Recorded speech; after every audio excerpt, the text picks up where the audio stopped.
Gloire à Dieu, Dieu est bon, Dieu est merveilleux. Nous voici encore dans sa présence pour les enseignements bibliques. Dieu est bon.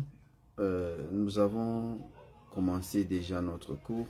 Nous sommes en train de parler sur les affermissements chrétiens.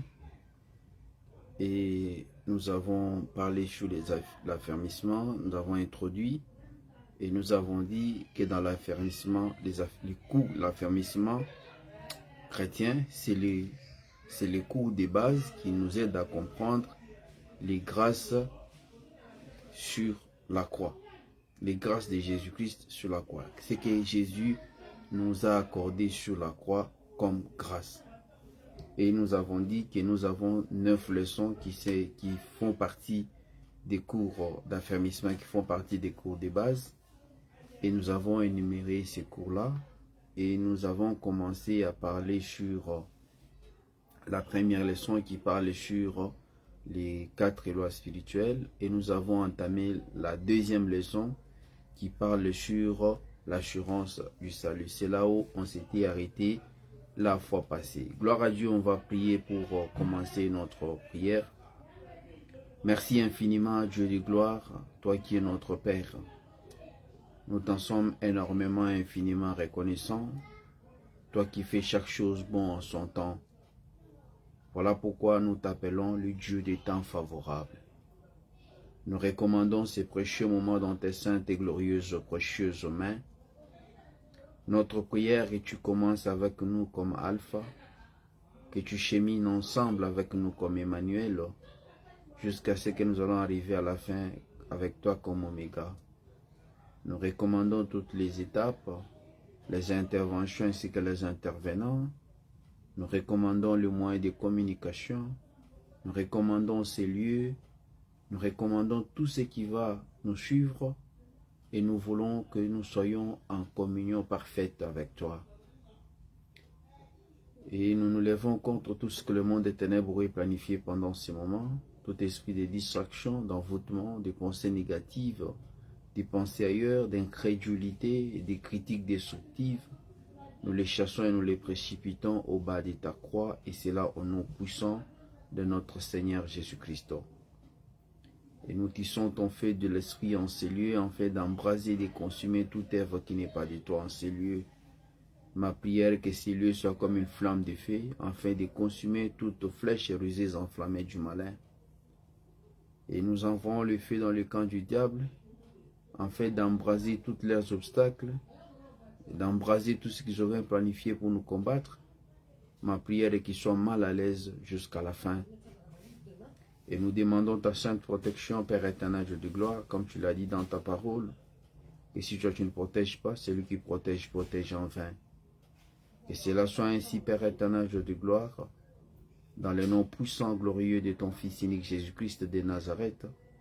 Nous avons ainsi prié, nous disons tous, gloire et louange à toi, Seigneur Jésus-Christ. La gloire revienne à notre Dieu. Oui, nous sommes là et ce soir, nous avons dit cette nuit, parce que nous sommes déjà la nuit, nous sommes 21h. Nous avons dit que chaque lundi, mercredi et vendredi, de 21h juste à 21h45. Nous avons 45 minutes d'une leçon, c'est le temps normal pour une leçon. Et nous avons dit... Et nous sommes en train de parler sur la deuxième leçon qui parle sur l'assurance du salut. Amen. Et nous savons tous que lorsqu'on parle du salut, c'est un terme spirituel qui parle de la délivrance. Le salut veut dire la délivrance. Le salut veut dire la liberté. Et nous sommes en train de parler sur l'assurance de cet salut, l'assurance de la liberté ou l'assurance de la délivrance. Le salut aussi, c'est la guérison.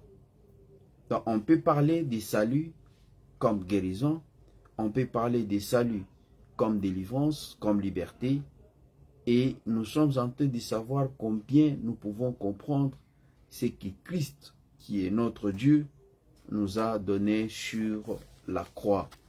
Nous avons dit l'ensemble de tout ce que Christ a fait pour nous sur la croix, nous appelons, c'est une grâce.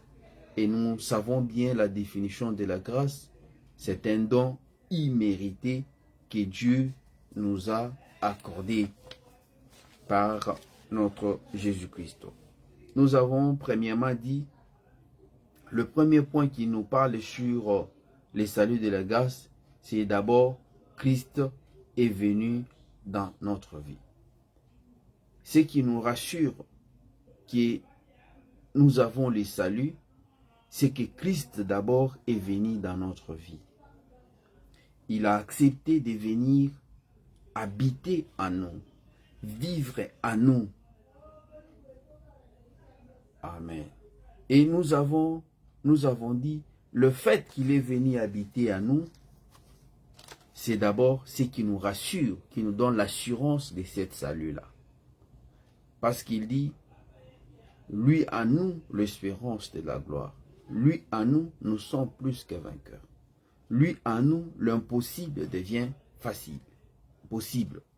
Donc il est le Dieu qui nous accompagne en tout et pour tout. Un véritable chrétien doit savoir que la vie n'est pas une chaîne, la vie n'est pas une prison, la vie n'est pas une condition difficile, mais la vie elle est simple parce que c'est un don que Dieu nous donne. Il est le maître de notre souffle. Il peut en décider quand il veut, comme il veut, à qui il veut. C'est-à-dire, si Dieu décide maintenant que je puisse partir, quels que soient les pleurs, quelle que soit la bonté ou ce que je pourrais faire, ça n'empêcherait pas la décision de notre Dieu. Ça n'empêcherait pas la décision de notre Dieu. Donc nous devons savoir que Dieu nous aime. Comme nous l'avons dit dans notre première loi spirituelle, que Dieu nous aime et il a un plan merveilleux pour nous.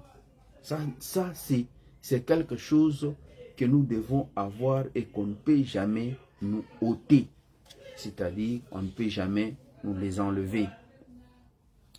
Le premier point qui nous montre que nous avons l'assurance des vies, ou l'assurance des saluts, ou l'assurance de la délivrance, ou l'assurance de la guérison, ou l'assurance de la liberté, c'est que Christ est venu dans notre vie. Il est venu dans notre vie.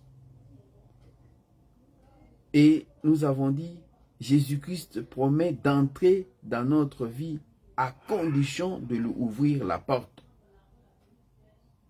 Il frappe à la porte de cœur par la prédication de l'évangile et attend la réponse de chacun.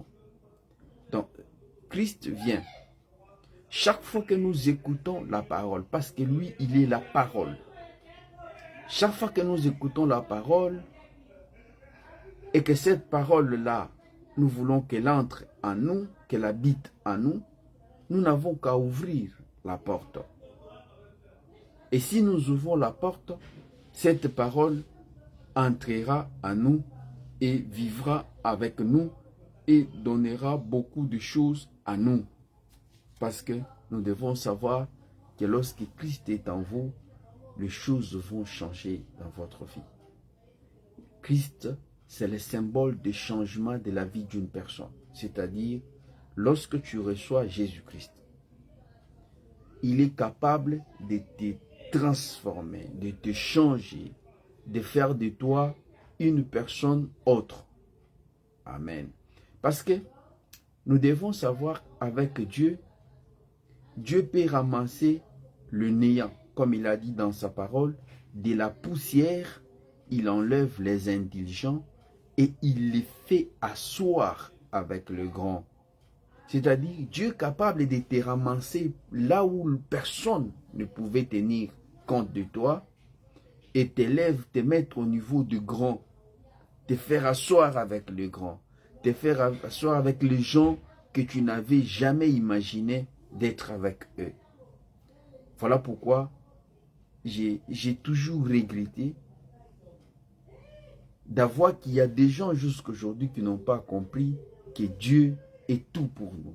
Shalom, mon frère Lucien, que Dieu te bénisse. Amen.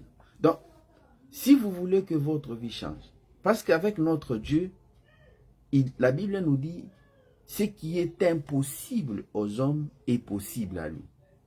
Vous pourriez peut-être échouer, quelles que soient vos compétences, quelles que soient vos relations, quel que soit ce que vous pouvez peut-être savoir ou faire, vous pouvez échouer. Mais je vous assure, avec Dieu, vous réussirez. Cherche que Dieu t'accompagne. J'ai dit toujours, j'ai dit toujours Dieu est souverain. Je ne peux pas limiter Dieu. Mais moi, j'ai dit toujours, Dieu ne descendra jamais pour te donner une femme. Dieu ne descendra jamais pour te donner un mari. Dieu ne descendra jamais pour te donner ce que tu veux. Non.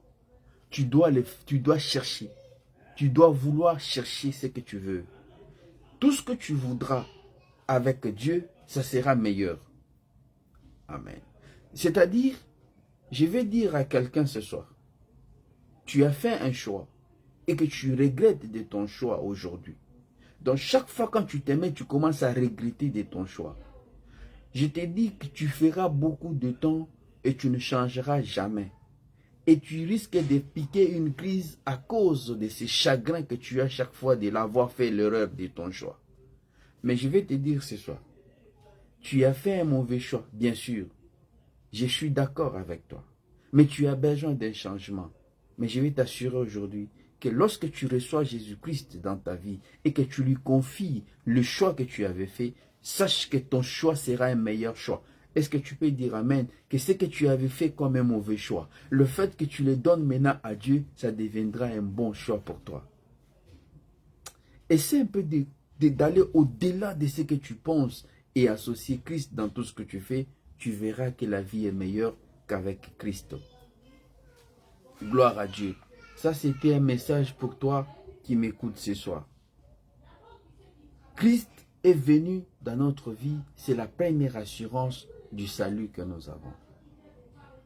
Je vais te donner un exemple.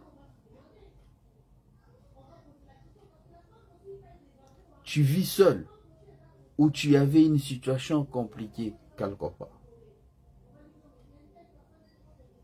Tu ne savais pas que cette situation que j'ai fait, gloire à Dieu, shalom mon frère Erika, que Dieu te bénisse.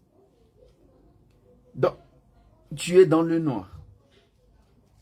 Tu es dans le noir. Nous qui connaissons, qui avons quand même fait des villages, chaque fois quand vous voyez une lumière de loin, vous vous rassurez déjà qu'il y a au moins des gens quelque part. Et vous avez quand même le courage d'aller là. Parce que chaque fois qu'il y a la lumière, c'est un synonyme qu'il y a des gens là-bas. Parce que la lumière ne s'allume pas seule. Amen. Donc, vous êtes dans le noir. Vous êtes en train de marcher dans le noir. Du coup, vous voyez une lumière quelque part. Vous avez l'assurance qu'il y a quand même quelqu'un là. C'est-à-dire, le fait que tu étais seul, le fait que tu étais en train de vivre seul, et que Christ est venu en toi, c'est une assurance que la réussite est possible. C'est une assurance que la vie est meilleure. Donc, l'assurance de Dieu à nous, c'est que tout peut changer. Moi, je crois à ces dieux-là qui changent la situation des gens. Je crois à ces dieux-là qui peuvent changer la situation.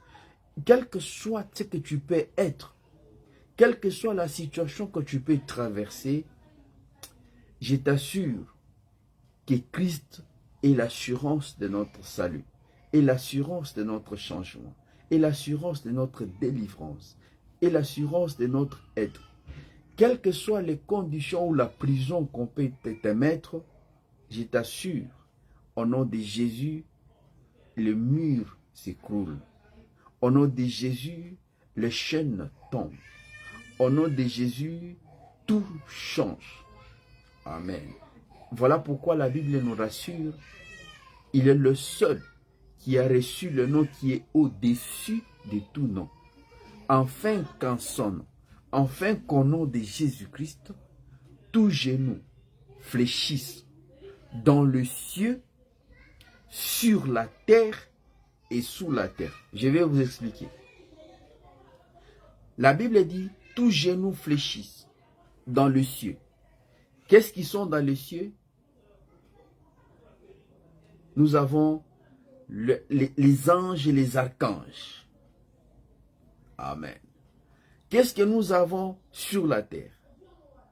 Nous avons les hommes, nous avons le roi, nous avons tout. Qu'est-ce que nous avons dans les sous-sol? Aux cieux, sur la terre et sous la terre. Je vous assure, sous la terre, il y a ce qu'on appelle les démons, les esprits méchants, les esprits des morts, les esprits machiavéliques. Amen. Et ça se trouve en dessous de la terre. Amen. Et je vous assure qu'au nom de Jésus, toutes ces choses-là, ou toutes ces choses-là, ou tous ces hommes-là, ou tous ces anges-là, toutes ces dominations-là, ils fléchissent. Il n'y a personne qui peut résister. Alléluia. Il n'y a personne qui peut résister au nom de Jésus. Personne. Même dans le rêve. La preuve en est que si vous rêvez, vous faites un cauchemar. Vous faites un cauchemar et que vous vous dites au nom de Jésus. J'ai fait un cauchemar un jour. Je sentais comme si on allait avec moi, on entrait avec moi en profondeur de l'eau. On entrait avec moi, Shalom, mon neveu Elisha. On allait avec moi en dessous de l'eau. Et à une vitesse incroyable. Et lorsque j'allais avec eux, je ne savais pas résister parce que je n'étais pas fort. Mais en moi, il n'y avait que la puissance de la parole qui restait encore.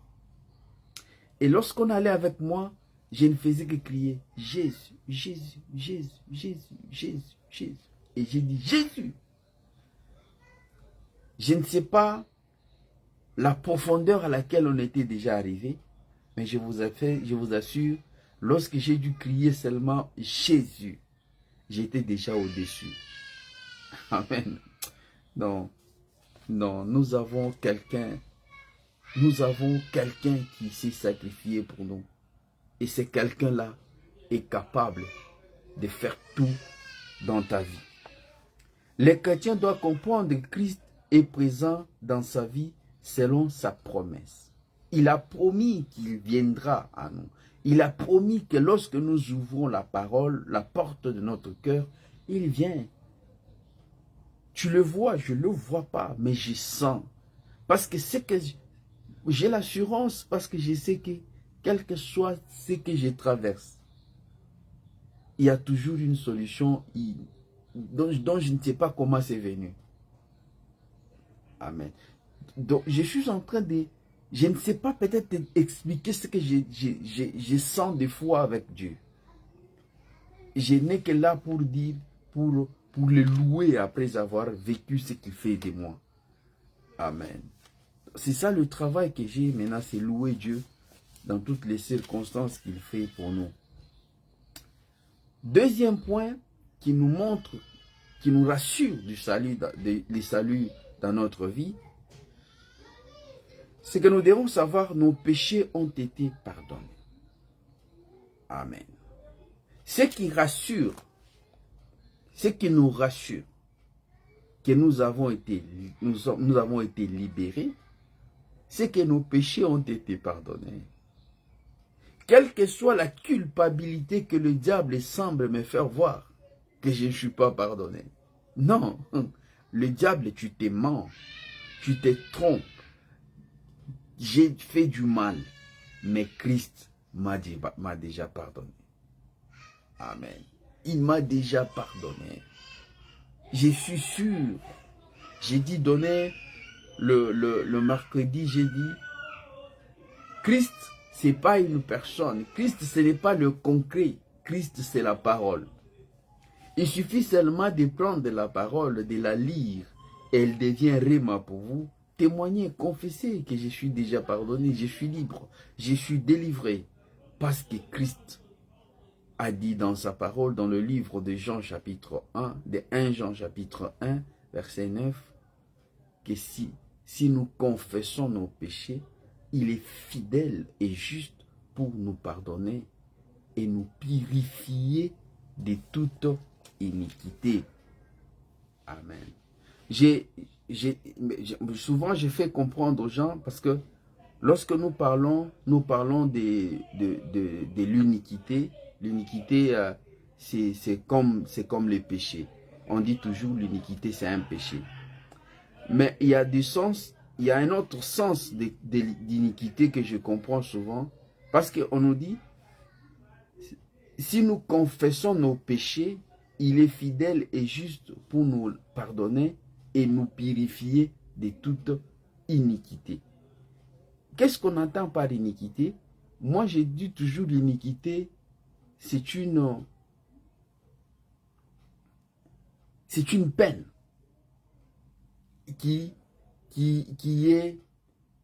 c'est une peine que nous avons après avoir péché. C'est-à-dire, lorsque vous péchez, vous avez enfreindre la loi.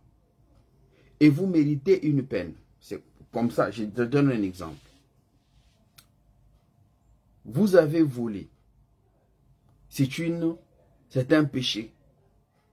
Le fait de voler, c'est un péché. L'iniquité, c'est quoi?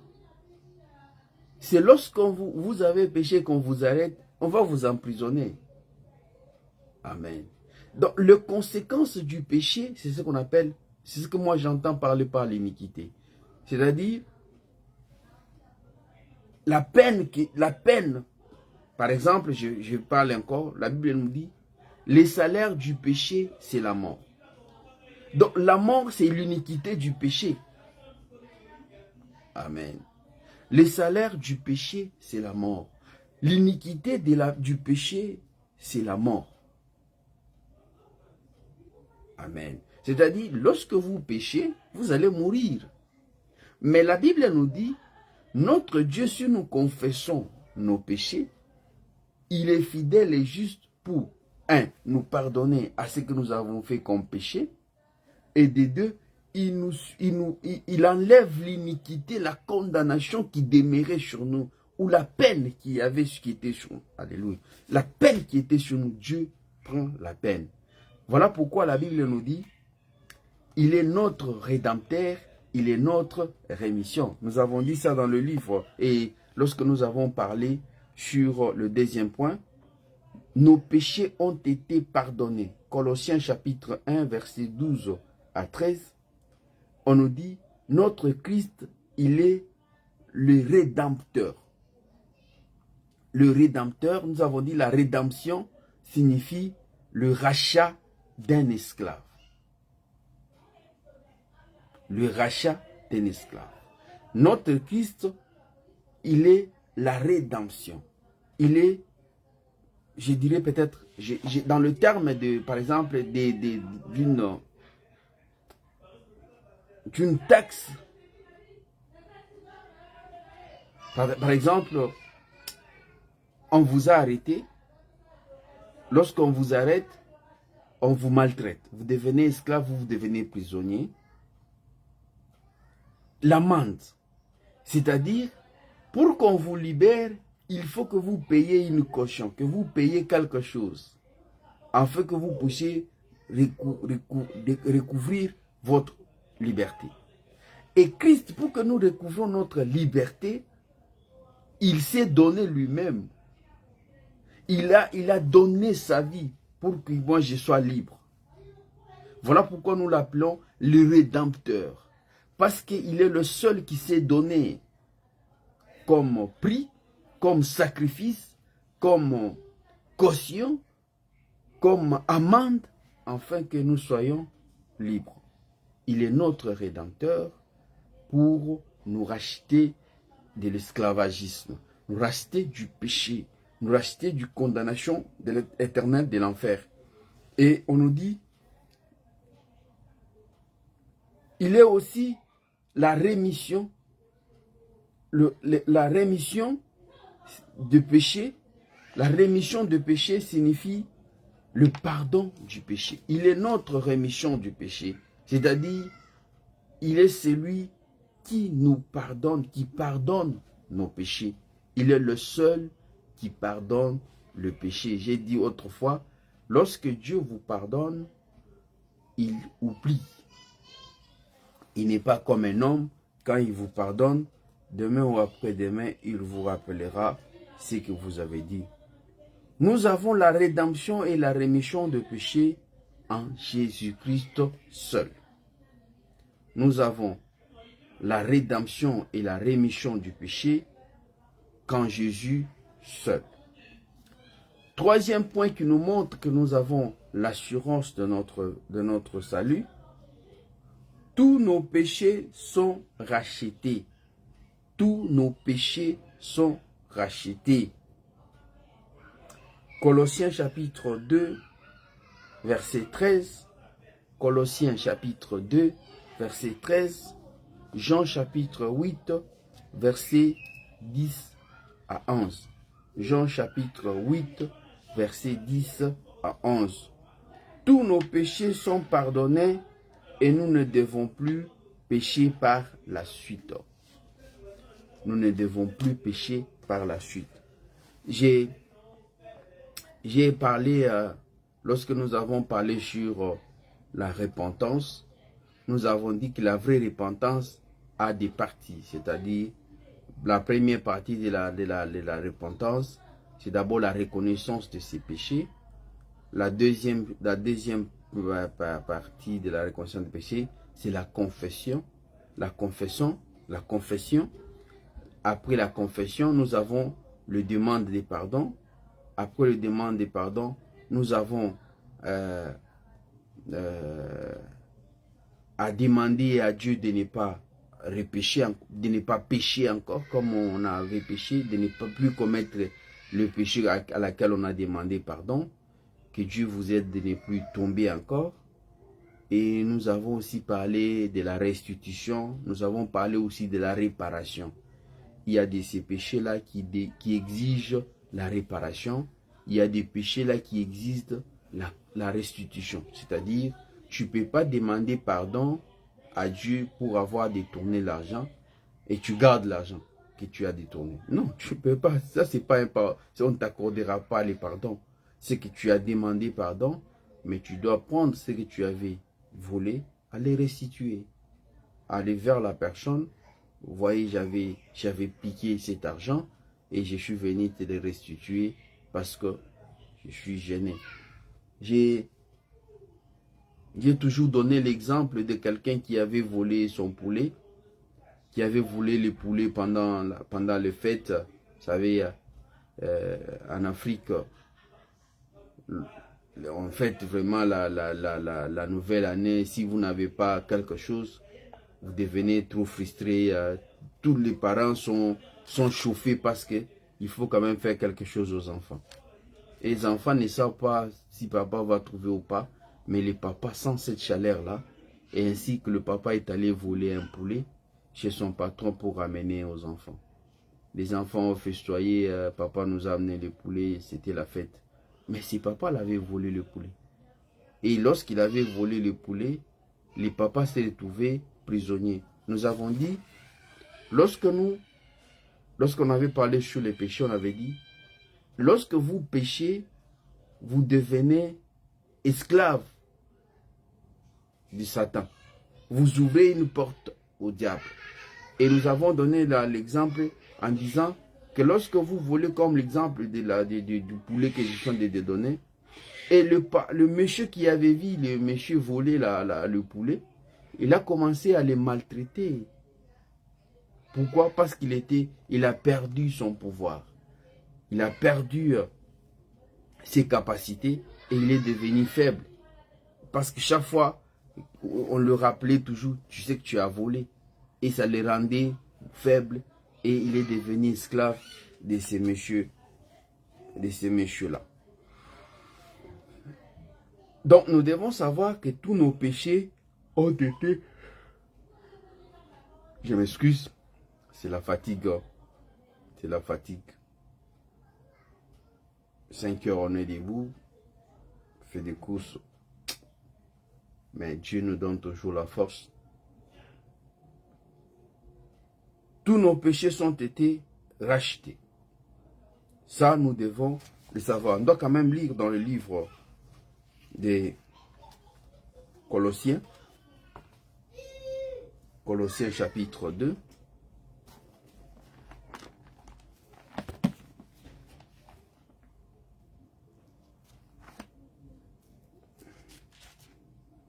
Colossiens chapitre 2, verset 13. On nous dit ceci. Vous qui étiez morts par vos offenses et par l'incirconcision de votre chair, il vous a rendu la vie avec lui, en nous faisant grâce pour toutes nos offenses. Amen. Ça, c'est notre Jésus. Jean chapitre 8, 10 à 11.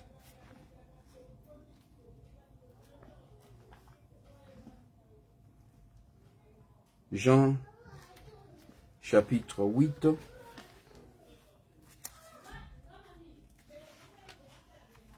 « 10 à 11. Jean chapitre 8, 10 à 11. Nous lisons.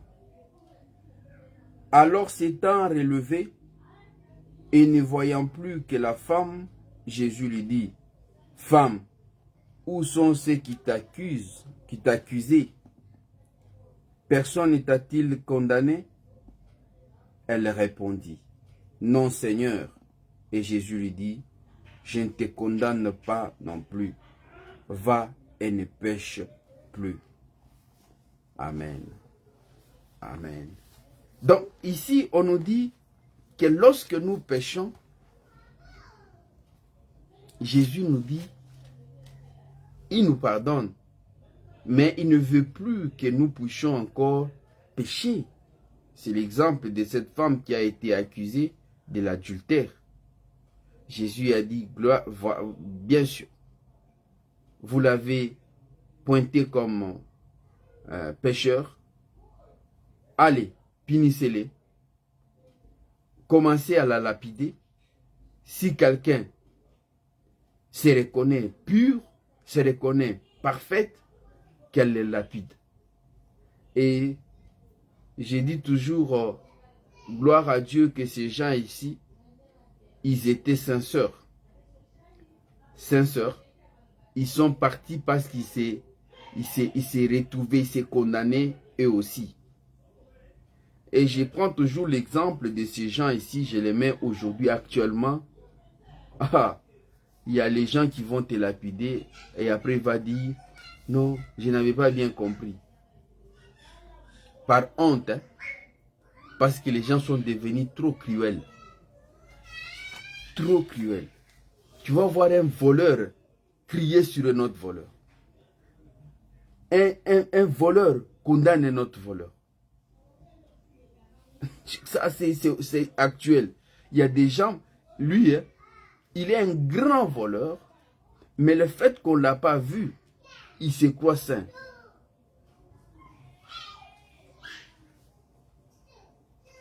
Tous nos péchés ont été pardonnés et Dieu ne veut plus que nous puissions encore pécher. Donc, l'assurance de notre vie, c'est que nous devons savoir, tu commences à faire la liste de tes péchés. Ce que tu avais déjà commis. Je demande au Saint-Esprit de t'aider, de te rappeler s'il y a des choses que tu as fait, peut-être que tu as oublié. Ou bien sûr que je suis en train de parler, tu te rappelles de ces choses-là que tu as fait. Je t'assure que ces choses-là que tu avais faites et que tu as demandé pardon à Dieu, Dieu t'avait déjà pardonné. Et Dieu a déjà oublié. Et Dieu ne veut plus que tu commettes encore ces mêmes péchés-là. Dieu ne veut plus. Donc il y a des péchés. La vraie repentance, nous avons dit, il y a aussi la réparation. Tu as fait du mal à quelqu'un, vois cette personne, répare avec cette personne. C'est important. C'est important. Parce que Dieu peut pardonner. Mais Dieu aussi peut te demander de réparer avec la personne. Amen. Bon. Vous avez fait un bagarre avec quelqu'un. Et vous l'avez blessé. Le sang a coulé. C'est une infraction. Lorsque il y a bagarre et qu'il y a le sang, vous devez, ou bien il a eu une blessure. Vous allez à la justice. On trouve réellement que, bien sûr qu'il y a eu les bagarres, il y a ça. Et tu peux peut-être avoir raison parce que tu n'avais pas commencé. C'est la personne qui est blessée qui avait commencé. Et la justice voit qu'ils peuvent t'innocenter, c'est-à-dire te libérer parce que tu es innocent. Mais il te demande au moins de réparer la personne, c'est-à-dire de faire soigner la personne. Une fois que la personne est soignée, la situation... Amen. Donc, c'est-à-dire, il y a des choses, des fois, il faut réparer. Nous, on peut te pardonner. Dieu peut te pardonner. Mais cette personne-là, le fait que tu n'as pas encore réparé avec lui, et que si Dieu t'a pardonné, ça devient injuste. Or, notre Dieu est juste. Amen. Devant Dieu, Dieu accepte ton pardon. Mais il te dit, vas-y, répare avec cette personne. Amen. Dieu, des fois, peut t'envoyer chez la personne pour voir réellement si tu es un enfant de Dieu. Amen. Pour voir l'humilité que tu as. Amen. Gloire à Dieu. On tend déjà vers la fin. On va forcer pour arriver à voir quelque chose. Nous avons dit ce qui nous prouve que nous avons l'assurance des saluts. Premièrement, c'est le fait que Christ est entré en nous. Deuxièmement, c'est parce qu'il nous a pardonné tout ce que nous avons fait comme péché. Et il nous a racheté. Il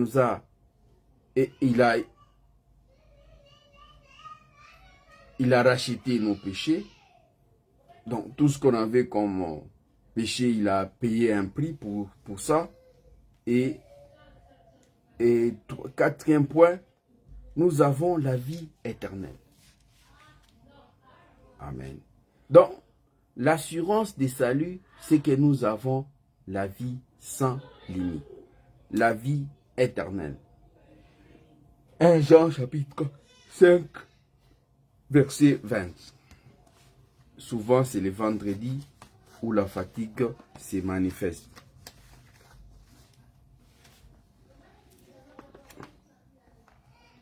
Jean chapitre 5, verset 20.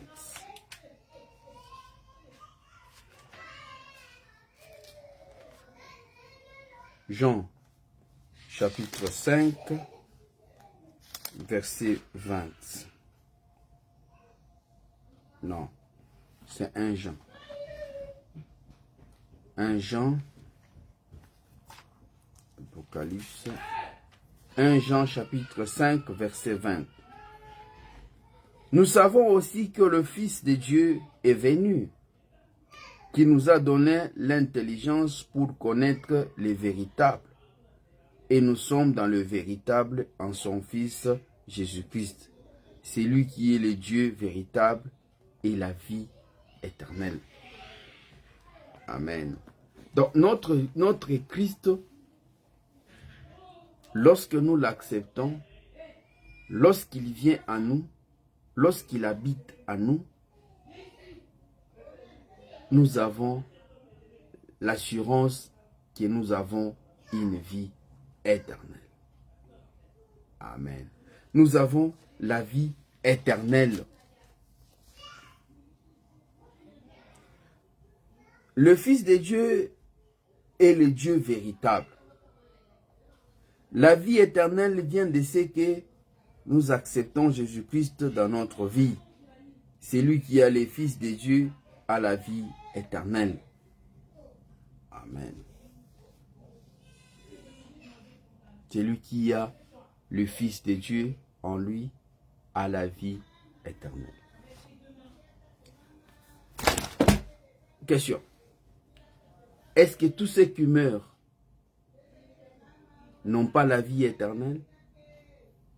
Ou sont pécheurs, ils n'ont pas Jésus en eux? Loin de là. J'avais déjà expliqué en disant ceci.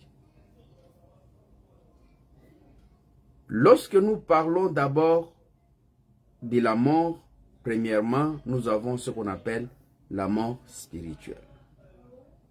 La mort spirituelle, c'est quoi? C'est l'absence de Dieu en nous. Lorsque vous péchez, Dieu n'est plus en vous. Souvenez-vous, Adam et Ève ont péché. La Bible nous dit, Dieu les a chassés du jardin d'Éden, là où ils étaient. À tout moment, Dieu passait pour le voir, parce qu'ils étaient sous surveillance et sous contrôle de Dieu. Dieu passait de temps à autre.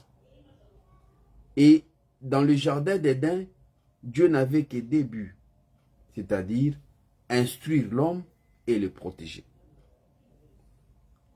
Et l'homme a péché en mangeant le fruit interdit. Dieu s'est séparé d'eux. C'est la première mort qu'on appelle la mort physique, la mort spirituelle. Après la mort spirituelle engendre aussi une deuxième mort qu'on appelle la mort physique. Amen. La mort physique, c'est l'iniquité,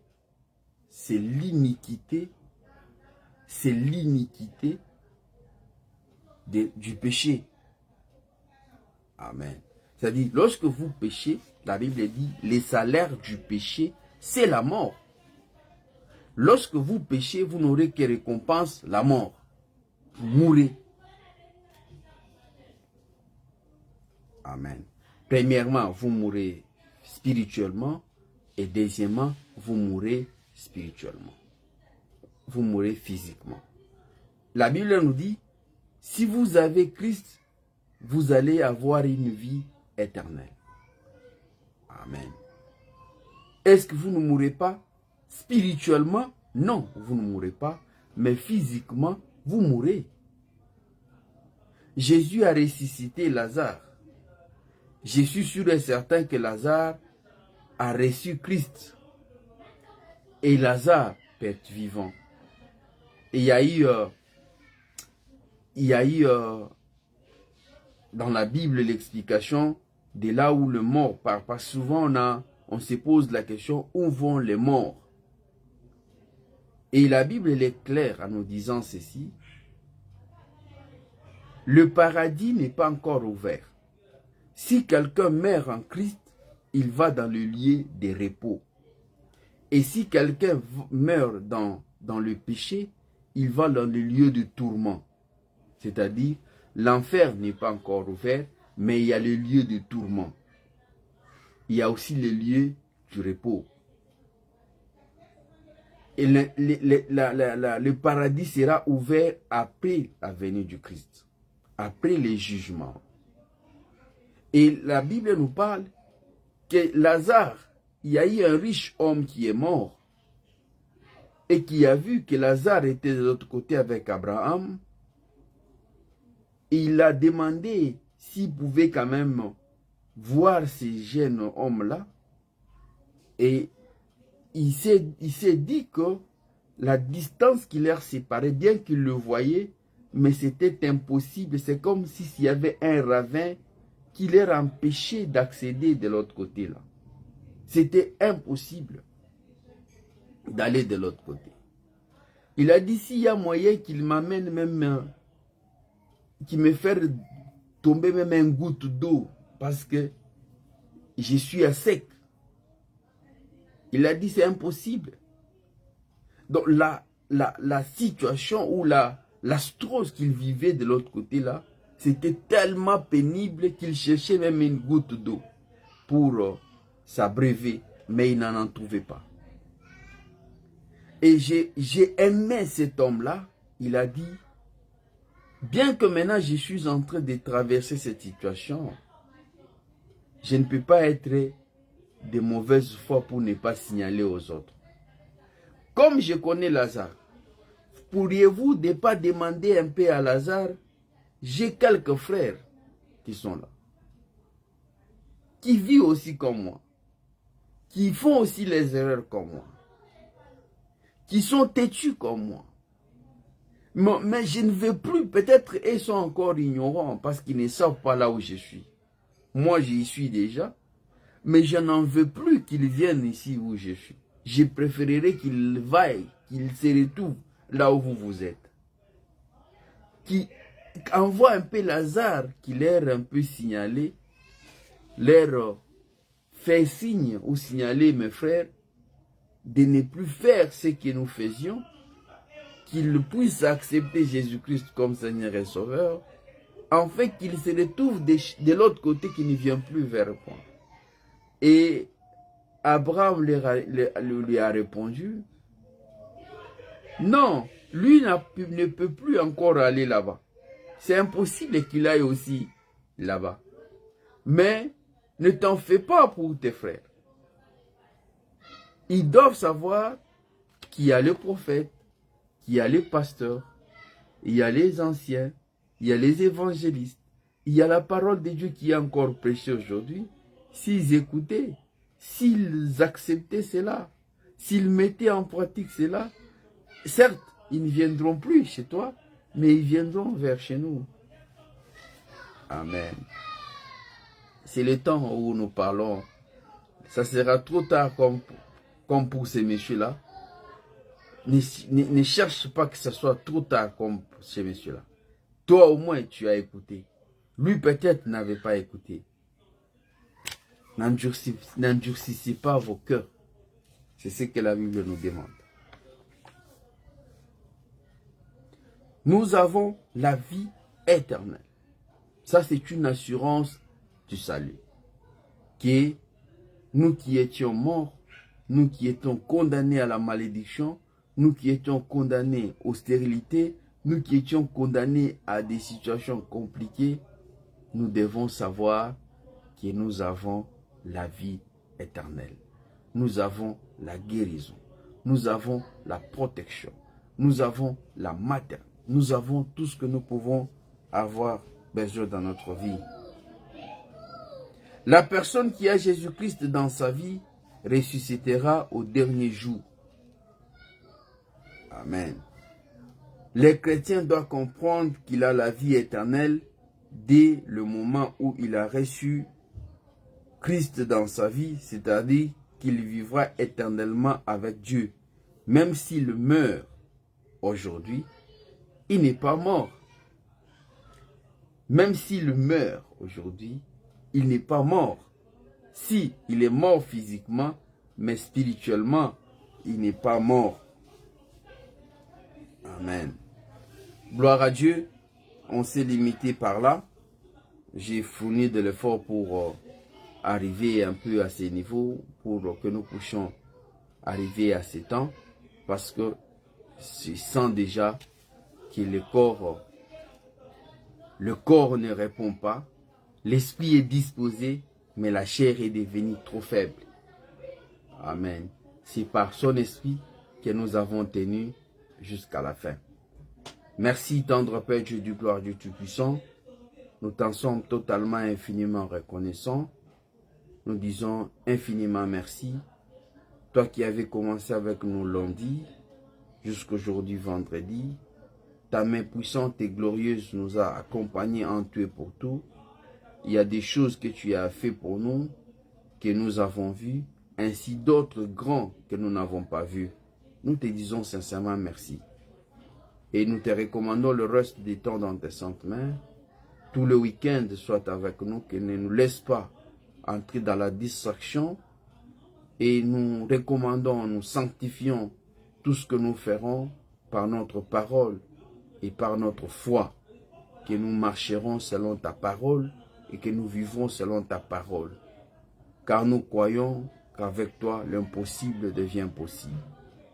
Et nous demandons ta sainte protection afin de nous épargner contre tout danger machiavélique, contre la mort, contre l'échec, contre des mauvaises nouvelles, contre la souffrance, contre la distraction, contre le péché, contre l'égarement, contre la rancune, contre le jaloux, contre l'emprisonnement, contre toutes les mauvaises choses qui pourraient nous handicaper. Et que ton sang précieux qui est une arme offensive et défensive, nous les levons tout autour de nous comme des boucliers, là aucune flèche ne peut percer. Dans le nom puissant de Jésus-Christ de Nazareth, nous avons ainsi prié. Merci Seigneur Jésus-Christ. Gloire à Dieu. Nous sommes arrivés à la fin pour ce soir. Et bon week-end à tous. Si Dieu ne revient pas, nous serons encore là le lundi pour la gloire de son Saint-Nom. Que Dieu nous bénisse.